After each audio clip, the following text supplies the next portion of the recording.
Drama serial इश्क जुनून की आने वाली एपिसोड बहुत इंटरेस्टिंग होने वाली है, क्योंकि जहां ईमन और शहरूज का आमना सामना होने वाला है। शहरूज, जिसने ईमन को बार बार मौका दिया, अब उसकी जिंदगी खत्म करने पर तुल चुका है। दूसरी जानिब ईमन के जहन के बंद दरीचे खुलने को हैं और वो माजी की हर भूली बसरी हकीकत को याद करने के करीब है। सवाल ये है कि क्या राहम ईन वक्त पर पहुंचकर ऐमन को बचा पाएगा या फिर शहरोज अपना इंतकाम लेने में कामयाब हो जाएगा। तो अगर अभी तक आपने हमारा चैनल सब्सक्राइब नहीं किया तो फौरन कर लें। उधर मीर जुल्फ़कार अब भी उसी गलत फहमी में मुब्तला है कि राहम ने उसकी बेटी के जज्बात से खेला, मगर महीन पर हकीकत का पर्दा हट चुका है। जैसे ही महीन को यह हकीकत मालूम हुई कि राहम बेकसूर था और असल में उसी ने राहम पर भरोसा नहीं किया, तो वो फौरन मीर जुल्फ़कार के पास जा पहुंची। बेचैनी और पशीमानी के आलम में उसने कहा, बाबा, राहम ने किसी को नुकसान पहुंचाने की कोशिश नहीं की थी, बल्कि उसने तो इस लड़की को बचाने के चक्कर में खुद गोली खा ली। हमने राहम पर यकीन नहीं किया और यही वो चीज़ थी जिसने उसे बेहद तकलीफ दी। मैं उस पर एतमाद न कर सकी और यही राहम के लिए सबसे बड़ा सदमा था। मीर जुल्फ़कार ने गहरी सांस लेते हुए जवाब दिया, महीन बेटा, अब कुछ नहीं हो सकता। तुम जानती हो कि राहम ने इस लड़की से शादी कर ली है, चाहे किसी भी वजह से की हो, लेकिन हकीकत यही है कि वो अब किसी और का हो चुका है। तुम्हें उसे भूलकर आगे बढ़ना होगा। ये सुनकर महीन के आंसू बहने लगे और वो बेताबी से बोली, बाबा, आप मुझसे ज्यादा बेहतर जानते हैं कि राहम मुझसे मोहब्बत करता है, इस लड़की से नहीं। उनकी शादी महज एक मजबूरी थी, एक हादिसा। और बाबा, हादिसे तो भलाने के लिए होते हैं। राहम भी जल्द ही सब कुछ भूल जाएगा, लेकिन मैं राहम को खोना नहीं चाहती। बाबा, कुछ भी करें, मुझे मेरा राहम वापस ला दें। मीर जुल्फ़कार ने महीन को तसल्ली देते हुए कहा, महीन, मैं कोशिश ज़रूर करूंगा कि राहम तुम्हारी ज़िंदगी में वापस आ जाए, लेकिन मैं कोई वादा नहीं कर सकता। तुम जानती हो कि राहम अपने फैसलों में बहुत सख्त है। अगर उसने शादी कर ली है तो वो इस रिश्ते को निभाने की भी हर मुमकिन कोशिश करेगा, मगर फिर भी मैं तुम्हारे लिए आखिरी बार कोशिश ज़रूर करूंगा। दूसरी तरफ आफिया ने भी अपनी चालाकी दिखाते हुए समझा दिया है, बेटा, जब तक राहम को होश नहीं आता, तुम सारे मामलात अपने काबू में कर लो। न सिर्फ ये, बल्कि उसने ये भी मशूरा दिया कि ऑफिस में आना जाना शुरू करो और अपनी गिरफ्त मजबूत करो, ताकि राहम की कोई वक़ात बाकी न रहे। और एक मंसूबे के तहत शहरोज आफिया के साथ मिलकर होटल के तमाम मामलात अपने कंट्रोल में लेना शुरू कर देगा। दूसरी तरफ ऐमन शदीद परेशानी का शिकार है, क्योंकि राहम अभी तक होश में नहीं आया। उसकी बेचैनी बढ़ती जा रही है और वो मुसलसल इसी के बारे में सोच रही है। ऐसे में अली नवाज इससे नरमी से कहते हैं, आयमन, तुम घर जाकर कुछ देर आराम करो। तुम्हारी सेहत भी बहुत ज़रूरी है और तुम काफ़ी देर से यहाँ मौजूद हो।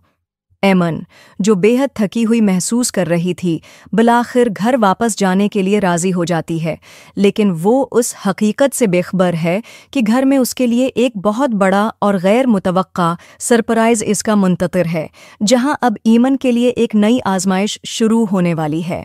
अब यहाँ जैसे ही शहरूज को मालूम होता है कि मीर जुल्फ़कार उसे माली तौर पर तबाह करने की कोशिश कर रहे हैं, वो फौरन उनसे सुलह करने के इरादे से जा पहुंचता है। जब शहरूज मीर जुल्फ़कार के सामने आता है तो बड़ी नरमी से कहता है, मैं जानता हूं कि आप शदीद परेशान हैं और ये भी समझता हूं कि राहम ने आप और महीन को बेहद तकलीफ दी है, आपका एतमाद तोड़ा है, लेकिन मैं अपने बाबा से बेपनाह मोहब्बत करता हूं और जो प्रोजेक्ट्स उनके हाथ से निकल रहे हैं उनकी वजह से वो सख्त बेचैन हैं।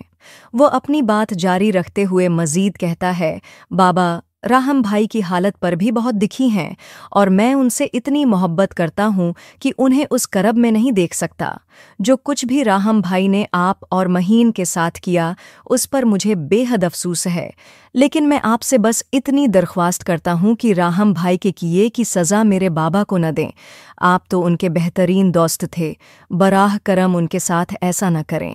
मीर जुल्फ़कार शहरोज की तरफ देखते हुए गहरी सांस लेता है और कहता है, सज़ा राहम को नहीं बल्कि हमें मिल रही है, क्योंकि हमने उस जैसे सच्चे और नेक दिल इंसान पर भरोसा नहीं किया।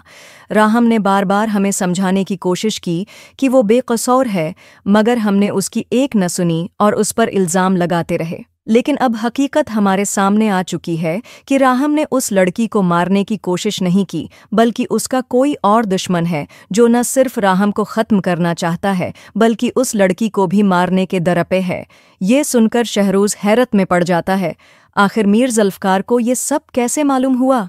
उसके ज़हन में कई सवालात उठने लगते हैं, लेकिन वो खामोशी से उनकी अगली बात का इंतज़ार करता है। जहां मुझे तो लगता है कि मीर ज़ुल्फ़कार शहरोज़ से डील करने वाला है कि मैं तुम लोगों के दोनों प्रोजेक्ट तभी अप्रूव करवाऊंगा अगर तुम राहम की ज़िंदगी से इस लड़की को निकाल दो और महीन को उसकी ज़िंदगी में शामिल कर दो। महीन की वाहद ख्वाहिश है कि वो राहम से शादी करके खुश रहे, और मुझे नहीं लगता कि राहम कभी भी ऐमन को छोड़ने पर राज़ी होगा। इसलिए जो करना है तुम्हें खुद करना होगा। अब फैसला तुम्हारे हाथ में है कि तुम इन मामलात को किस तरह संभालते हो। अब यहाँ शहरोज़ को अच्छी तरह समझ आ जाती है कि अगर उसे अपने बाप का एतमाद हासिल करना है तो उसे होटल को कामयाबी से चलाना होगा, और इस मकसद के लिए दोनों प्रोजेक्ट इसके लिए निहायत अहम हैं। जैसे ही ऐमन घर वापस आती है, ऐन इसी लम्हे शहरोज़ भी घर में दाखिल होता है। आवर शहरोज़ को अपने सामने पाकर हैरत ज़दा रह जाती है। लम्हा भर के लिए उसका दिल ज़ोर ज़ोर से धड़कने लगता है, और अचानक उसके ज़हन में माजी के तमाम धंधले नक़ूश तेज़ी से वाज़ेह होने लगते हैं। ऐसा लग रहा है कि इस वक्त आफिया और अली नवाज़ राहम के पास अस्पताल में होंगे और घर में सिर्फ ऐमन और शहरोज़ मौजूद होंगे। जैसे ही ऐमन को सब कुछ याद आता है, वो खौफज़दा होकर चीख उठती है, मगर उसकी चीखें ज़्यादा देर तक गूंज नहीं पाते, क्योंकि शहरोज़ एक झटके से आगे बढ़ता है और ऐमन को काबू में करके ज़बरदस्ती अपने कमरे में ले जाता है। अब मुझे तो यही लगता है कि यहाँ पर इसी लम्हे शहरोज़ ऐमन के सर पर एक ज़ोरदार ज़र्ब लगाएगा है, जिससे वो बेहोश होकर ज़मीन पर गिर जाएगी। यहाँ मुझे तो ऐसा लग रहा है कि शहरोज़ अब अपनी बंदूक निकालकर ऐमन को हमेशा के लिए ख़त्म करने का इरादा कर चुका है। क्या शहरोज़ वाकई ऐमन को मार डालेगा, या फिर इन आखिरी लम्हे राहम को होश आ जाएगा और वो ऐमन को बचाने के लिए पहुंच जाएगा? आपका उस बारे में क्या ख्याल है?